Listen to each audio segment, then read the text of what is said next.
મારું ફેમિલી રહેતા છે શરદી થઈ છે કદાચ એવું લાગે કે સંભળાય કે કાકો નથી જોયું કાકો નથી થોડી વાર સંભળાય છે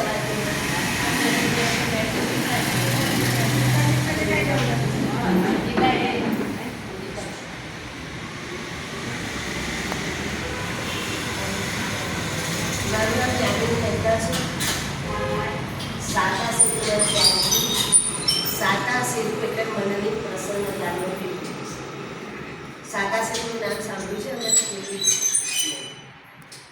સાતા સેતુ એટલે સાતા અને સેતુ શબ્દ પરથી ખ્યાલ આવી જાય કે સાતા આપવા માટે જે બ્રિજનું કામ કરે છે એને સાતા સેતુ કહેવાય છે. સાતા સેતુ બધું તમારું છેલ્લા 2 વર્ષથી ચાલે છે અને 1 વર્ષથી કોઈ જોરદાર એની કામગીરી ચાલે છે અને એમાં 60 વર્ષથી ઉપર જે શ્રાવક શ્રાવિકા હોય છે એને નિઃશુલ્ક અમે ભરતી કરાવવા જઈએ છીએ. એ પણ પહેલો ચાર્જ લેતા નથી. અમદાવાદમાં અને મુંબઈમાં ફ્રીમાં મતલબ બધાને સાથ આપવા જઈએ છીએ જેને અમારે ભરતીની જરૂર પડે. બાકી અમે ઓનલાઈન ભરતી પણ કરાવીએ છીએ.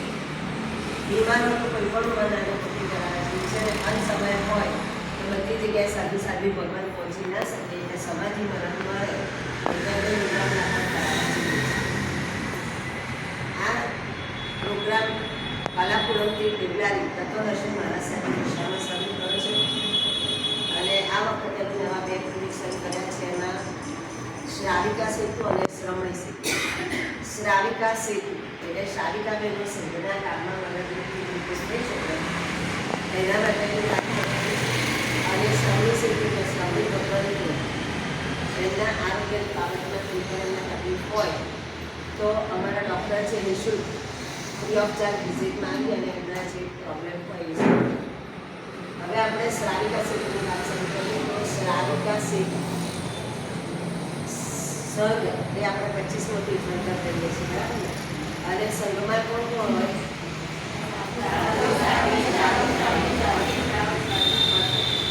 સાધ્વી શ્રાવક અને શ્રાવિકા. શ્રાવિકા એ સંઘનો મુખ્ય આધારસ્તંભ કહેવાય.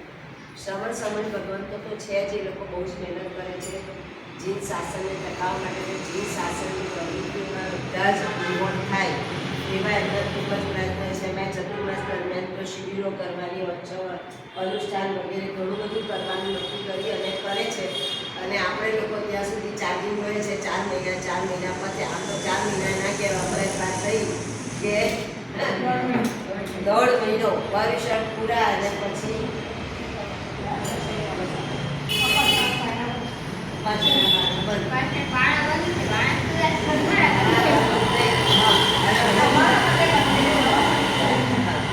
આપણા માટે બનતું નથી પણ આપણે સમજી લઈએ છીએ. તો એ તો આ બાબત સર થોડું કહીશ કે આપણે સાધુ ભગવંતોને કોણ લાગે છે? આપણે લાગે છે. આપણી અનુકૂળતા પ્રમાણે આપણા મતલબ પર્યુષણ આપણા સરસ જાય, ચતુર્માસ આપણું સરસ જાય એના માટે આપણે આપણા ઘરે જો કોઈ મહેમાનને લાવ્યા હોય તો આપણે શું કર્યું? મહેમાનો હોય ત્યાં સુધી આપણે એમને સાચવીએ અને સાધુ ભગવાન તો કંઈ બોલે નહીં, ચાલે નહીં. આ એ તમને આપણે બધાને ઇન્વોલ્વ રાખવા માટે સતત કાર્યક્રમો કર્યા તો આપણે બધા ઇન્વોલ્વ થઈએ. નહીંતર પછી આ બારણા બધવાઈ જાય. તો આ બહુ સારી વાત નથી. તો ગંભીરતાપૂર્વક વિચારવાની જરૂર છે. બાકી એમને તો શું છે તો એમની ઉલટાની આરાધનામાં આપણે ભંગ પડાવીએ છીએ. એ તો 24 કલાક આરાધના કરી શકે પણ આપણે સતત આવતા જતા રહીશું તો એમની આરાધના એટલી ઓછી થશે અને છતાં એ લોકો કેમ આપણા માટે કરે છે? એ કોના માટે? બધું આપણા માટે જ છે ને. કે એમને એમ થાય ચલો ધર્મના થોડાક સંસ્કાર પડે, ધર્મનું જાણતા હોય, સંસ્કાર છે એ લોકોમાં વધારે, એ લોકો ધર્મમાં ઇન્વોલ્વ રહે અને પોતાના કર્મોનો ક્ષય થાય. આ બધા ઉદ્દેશના આપણા ભાવથી સાધુ ભગવાન તો ચતુર્માસ બિરાજમાન રહે છે અને ચતુર્માસમાં કંઈક ને કંઈક અનુષ્ઠાનો કરાવતા હોય છે. તો એમની એકલાની ફરજ નથી, ફરજ આપણી પણ છે કે આપણે પણ આ બધા કામમાં ઇન્વોલ્વ થવું જોઈએ અને જોડાવવું જોઈએ. અને આફ્ટર કોના માટે છે? આપણા જ માટે છે, આપણા આત્માના ઉદ્ધાર માટે છે.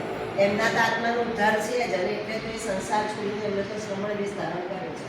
આપણે નથી કરી શકતા તો આપણે શ્રમણી જીવન જીવી શકીએ એના માટેની મહેનત એ બધા કરી રહ્યા છે અને આપણે આપણે જો એમને સપોર્ટ ના કરીએ તો પછી તે એમને એમ થાય કે ભાઈ ઘણી જગ્યાએ તો એવું હોય છે કે ભાઈ સાહેબજી તરત કહે કે તમે લોકો આવવાના હોય તો અમે આવી ગઈએ તો પછી અમે એકલા કંટાળો તો અમારે તો અમારું પાસેમાં ખોટા છીએ કંઈ ખોટા નથી ને આપણા ઘરે મહેમાન આવ્યા ને આપણે મહેમાનને મૂકીને જતા રહીએ બહાર તમારે જે કરવું કરજો કરો તમે સોંપ્યું ચાલે ચાલે ત્યાં તો આપણી જગ્યાએ આમ છે આમ થઈ જાય પણ અહીંયા એવું કશું છે નહીં મારા સાહેબ કશું આપણે કહેતા જ નથી આપણે બધું ચલાવીએ છીએ એક આનો ગંભીરતાપૂર્વક વિચારવાનો પ્રશ્ન છે આ મારામાં આવતું નથી છતાં આજે મેં જોયું કાંઈક કે એવું લાગ્યું કાંઈ તમારા ત્યાંની બધા ઠેકાણે આવું છે શરૂઆતમાં મારા પ્રોગ્રામમાં 60, 70, 80 સંખ્યા રહેતી હતી અત્યારે હું જ્યાં કરવા જઉં છું ત્યાં 25, 30 માં છે હવે તમે નક્કી કરી શકો કે કેટલા 50% આવતા નથી એનું કારણ તમારા એકલાનું સમયની બધી જગ્યા છે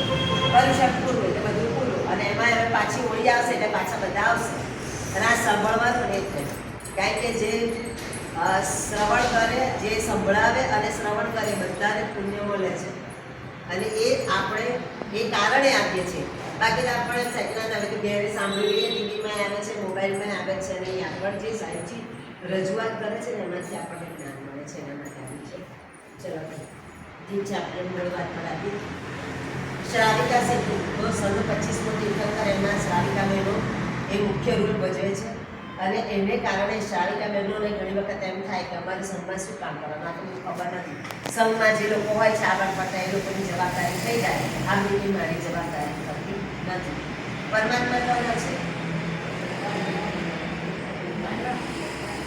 પરમાત્મા કોણ છે હજી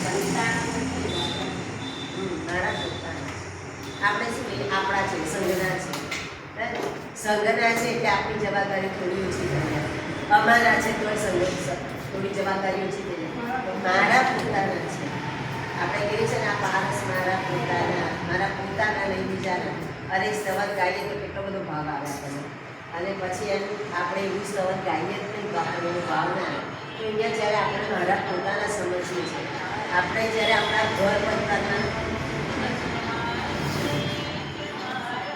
આપણા ઘર પરિવારના સભ્યો માટે કેટલી લાગણી હોય છે કારણ કે મારા પોતાના છે અડોશ પડોશના કે બીજા કોઈ આજુબાજુવાળાના હોય તો આપણને એટલી લાગણી થાય છે નથી થતી તો આપણે પરમાત્મા છે મારા છે એમ સમજીશું ને તો જ આપણને એના માટે કે એના કંઈ પણ કામ કરવા માટેનું આપણને મન થશે હવે બીજી વાત કહું કે શ્રાવિકા બહેનો શું ના કરી શકે આપણે શ્રાવિકા બહેનોમાં પુષ્કળ તાકાત છે ધારે નહીં કરી શકે એક નાનકડું ઉદાહરણ આપું એક મમ્મી હોય છે અને એનો 10 વર્ષનો બાળક હોય છે સ્કૂલે બધાએ સાંભળેલી છે આ વાત છતાં ખાલી લાગે એ સ્કૂલે ભણવા ગયો છે 10 વર્ષનો હોય છે હવે ભણે છે ને ત્યારે બહુ ભણવાના નમ્ર હોય છે હોશિયાર નથી હોતો એટલે ટીચરે કહેવડાવ્યું કે તારી મમ્મીને બોલાવીને આવજે એટલે શું કે મમ્મી ટીચરે બોલાય છે ને તમારે આવવાનું છે એટલે મમ્મી સ્કૂલે જાય છે એટલે કે તમારો દીકરો છે ને એમને હું ભણાવી શકું એમ તાકાત નથી મારી તમારો છોકરો છે બહુ જ નબળામાં નબળો છે એટલે આને મારાથી ભણાવી શકાશે નહીં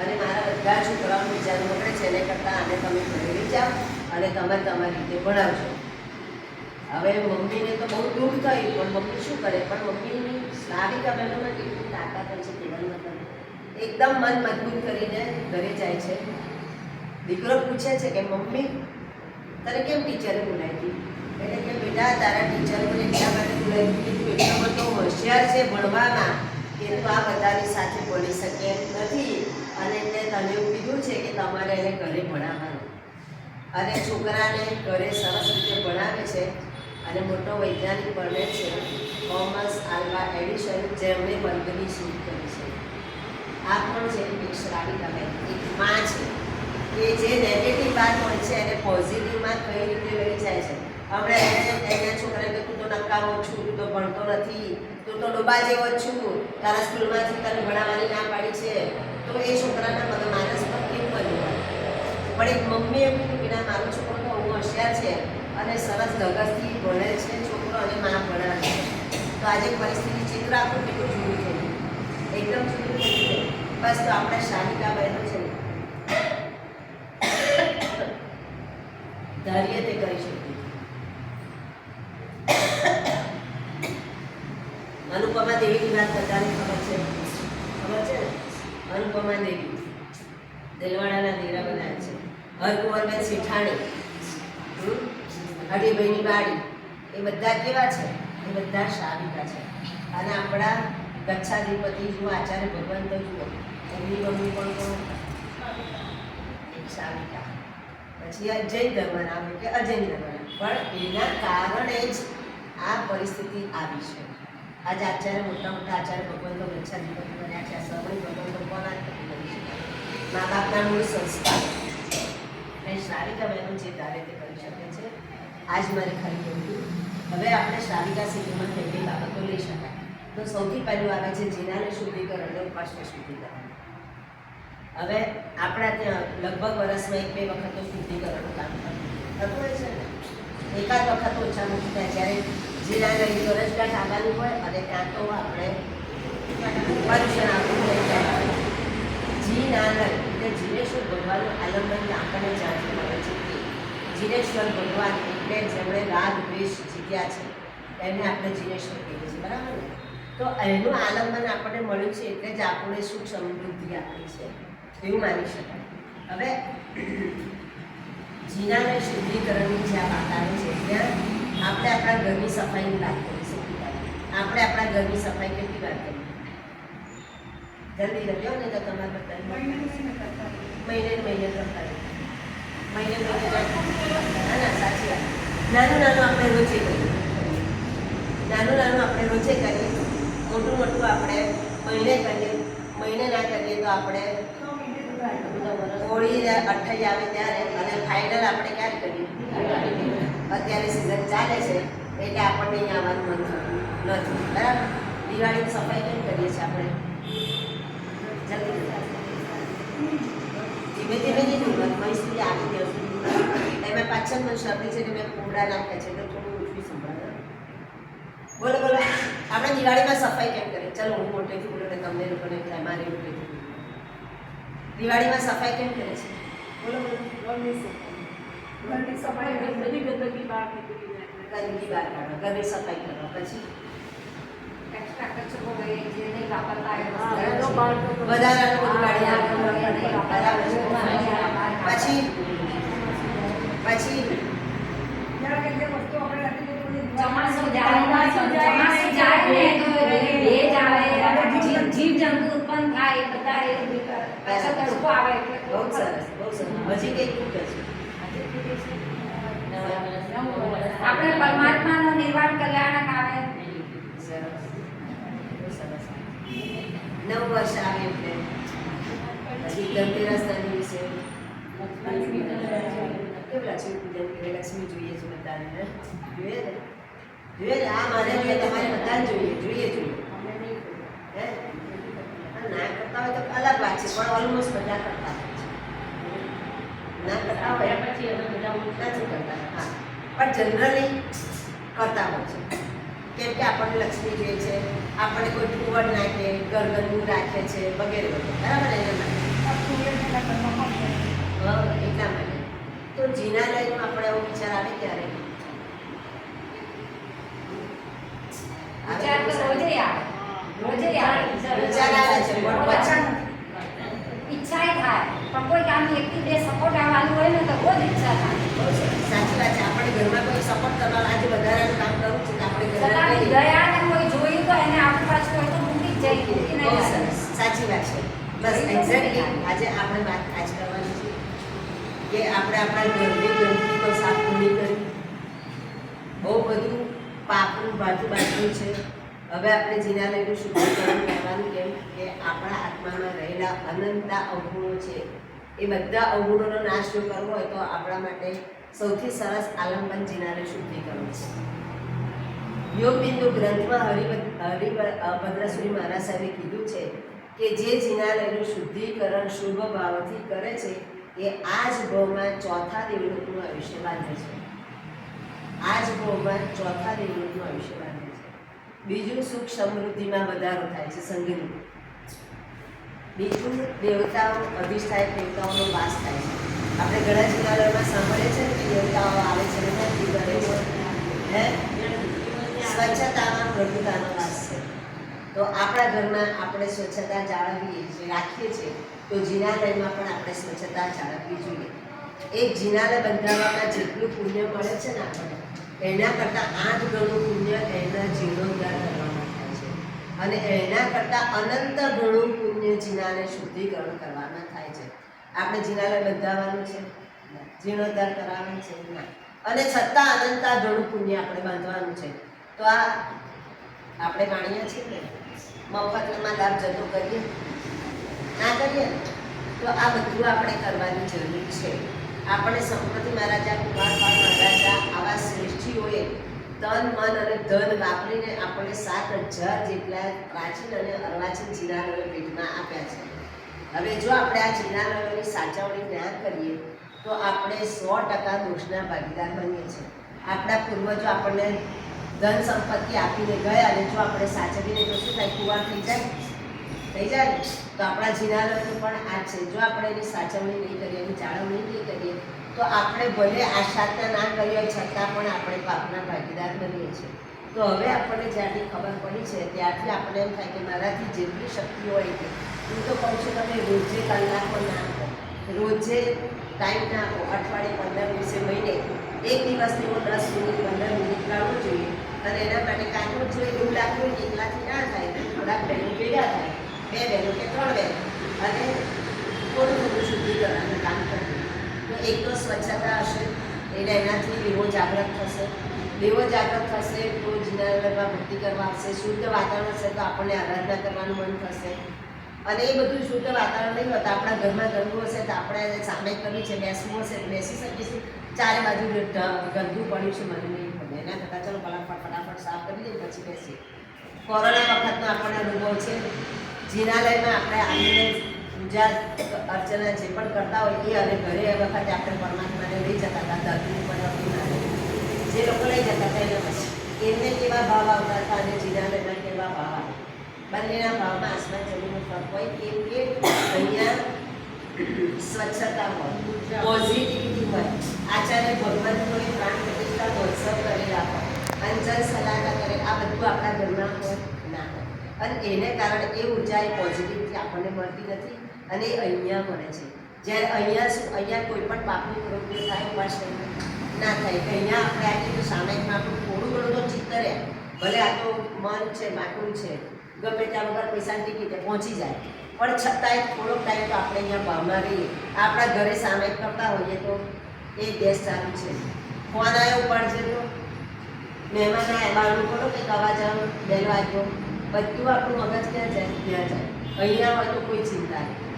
તો અહીંયા પોઝિટિવિટી રહેવાનું કારણ શું છે? તો આપણો ઉપવાસ શુદ્ધ હોય, સાધુ સાધ્વી ભગવાન આરાધના કરતા હોય, આપણે પણ આરાધના કરવા આવતા હોઈએ તો આપણને પોઝિટિવિટી મળે છે. જીનાલયમાં તો આપણે એનું શુદ્ધિકરણ કરીએ તો હવે શુદ્ધિકરણમાં 12 મહિને એટલી વખત તમે કરો તે વાત બરાબર છે. અને એમાં કેટલાક જ આવતા હોય છે, બધા જીનાલયમાં આ જ હોય છે, બધા તો નથી જ આવતા. તો હવે બધાએ આવવાનું ગોઠવવું જોઈએ. એ દિવસે હોય તો સંઘની અનુકૂળતા હોય તો સંઘ એવું કરવું જોઈએ કે ભાઈ ચલો આજે કંઈક જમણવારનો કાર્યક્રમ રાખો. હવે બધા જમણવારના એટલે કાર્યક્રમો થતા હોય છે તો એ દિવસે રાખ્યું તો બધા આવી શકે. બીજું કે અઠવાડિયા 15 દિવસ પહેલાં નક્કી કરવાનું 12 દિવસે જીનાલય શુદ્ધિકરણ કરવાનું છે. તો બીજા લોકો એનો પ્રોગ્રામની બહાર જવાનું ગોઠવે નહીં, ગોઠવે તો આગળ પાછળના દિવસોમાં નોંધી કાઢે. એના માટે અમારા તરફથી સાતા સેતુ તરફથી તમને કોઈ ઇમેજ કે કંઈ જોઈતું હોય તો એ અમે તમને બનાવીને આપીએ. એટલે તમે અગાઉથી મૂક્યા કરો તો બધાને એમાંની થાય. આપણે એક પોસ્ટ જોયા કરીએ તો આપણને તરત એ મગજમાં ફિટ થઈ જાય ને. તો શુદ્ધિકરણનું પણ આવું છે કે આપણે એ વખત રોજે જોયા કરીને મગજમાં બેસી જાય. બીજું આપણે રોજ જે કપડાં વાસણ કચરા પોતા કરીએ અને એમાં અનંતા ઘણા પાંચવાના, કાચું પાણી ઢોળવાનું ને બધું આપણે સાધુ સાધ્વી ભગવાન છે તો ઓછા પાણીમાં કામ કરવા ટેવાયેલા જ નથી. અને હવે તો વોશિંગ મશીન બધું આવી ગયું છે એટલે અનંતા જીવોની હિંસા થાય છે. અને આ બધું જ કરીને પાછા પાપના પોતા બાંધવાના છે. જ્યારે જીનાલયના શુદ્ધિકરણનું કામ કરવાથી અનંતા ઘણું પુણ્ય બંધાય છે. એ ખાલી આપણે અંગૂંચના ધોવા ઘરે લઈ જતા, અહીંયાથી લઈ જવા લેતા હશે મને નથી ખબર. અહીં ધોવાની સગવડ હોય તો અહીં ધોઈ મૂકી દઈએ. હાથ પૂછવાનો રૂમાલ હોય 2-3 દિવસે એક વખત ઘરે લઈ જતા હોય તો વાસણ થાળી વાટકી ધોવાના હોય. પરમાત્માની આરસની પ્રતિમા હોય એના પર કેરસ કેસર લાગેલું હોય, બહુ બધા આવતા હોય અને વધારે કેસર થઈ ગયો તો આપણે ઉતારી લેવાનું કામ કરતા હોય તો બીજા આવે તો પછી એમને ભક્તિ કરવાનું મન થાય અને ભગવાન ગંદા થાય. એની ઉપર લીલ ફૂગ ઘણી વખત એવા મેસેજ જોયા હશે વોટ્સએપ પર બધી લીલ ફૂગ લાગી ગઈ હોય છે તો આવું બધું ના થાય. બીજું કે આપણને જ્યારે જીનારેમાંથી કાજુ કાઢીએ અને ઉપાસેમાંથી કાજુ કાઢીએ તો નીચ મૂત્રમાં અવતાર આપણને આવતો આપણે નીચ મૂળમાં અવતાર લેવો છે નથી લેવો ને ચાંડાળનો અવતાર ના આવે ત્યારે આવ્યો તો કેટલો આપણે ઇઝી વે છે મોક્ષ માર્ગ જવા માટેનો ઇઝી. આ બધા આપણે પહેલાં પગથિયા ચડવાનું છે. હમણાં જ આ કાલે જ ગિરનારની જાત્રા કરીને આવી બરાબર. ગિરનારની જાત્રા કરવા ગયા તો મેં પહેલું પગથિયું તો ભર્યું ને પછી ઉપર જઈ શકીએ પણ એને વિચાર જ ના કર્યો કે આજ મારે ગિરનાર જવું છે પહેલું પગથિયું ના ચડ્યા હોય તો એ જઈ શક્યા ના. તો બસ આપણે પણ હવે શું કરવાનું છે પહેલું પગથિયું માંડવાનું છે. આ શુદ્ધિકરણના કામ કરવા માટે શરૂઆત કરવાની. હવે જો શરૂઆત કરીશું તો પછી આપણે કંઈક ઘરમાં આપણે સાફ સફાઈનું કામ કરવું હોય તો આપણે એકને બીજું એક ત્રીજું કરતા રહીને તો પછી રોજનો ટાઈમ ના કાઢો. અઠવાડિયે 15 દિવસે 10 મિનિટ તો કાઢીશું નહીં. તો આ 10 જ મિનિટ કાઢવાની છે અને 10 મિનિટ તો આપણે કંઈક જીનાલયમાંથી બહાર નીકળીએ તો પેન્ટણી પડી ગઈ તો 10 મિનિટ થઈ જાય કલાકે થઈ જાય પણ હું 10 જ મિનિટની વાત કરું તો હું 10 મિનિટ આપણે જીનાલય માટે ફાળવીએ કે ઉપાસના માટે ફાળવીએ તો આપણે અનંતલા કર્મની નિર્જરા થવાની છે અને કર્મની નિર્જરા કરવાનું આ અમોઘ સાધન છે. આજે અત્યાર સુધી કદાચ આપણને ખબર હતી તો આપણે કેવું કરતા હતા તો હવે આપણે આને પૂરો નાખી